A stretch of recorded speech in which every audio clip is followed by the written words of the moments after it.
Jamhuri ya Muungano wa Tanzania. Dr. Samia oye! Mheshimiwa wananchi wa mkoa wetu wa Tanga, ndugu viongozi, mkuu wa taasisi yetu ya mwanamke na uongozi Bi Shamila Mshangama, tuko hapa kwa ajili ya tukio moja kubwa ambalo litafanyika tarehe 11 mwezi wa 5 mwaka 2025. Na siku hiyo ya Jumapili, bahati nzuri, ndio siku ya wamama, yani Mother's Day.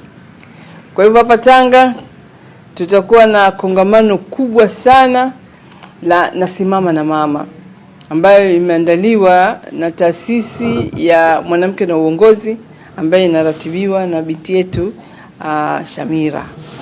Na kwa hakika madhumuni makubwa ya kongamano hiyo Nasimama na Mama ni kuelezea miaka 4 ya uongozi wa Mheshimiwa Rais wetu Mama Samia Suluhu Hassan.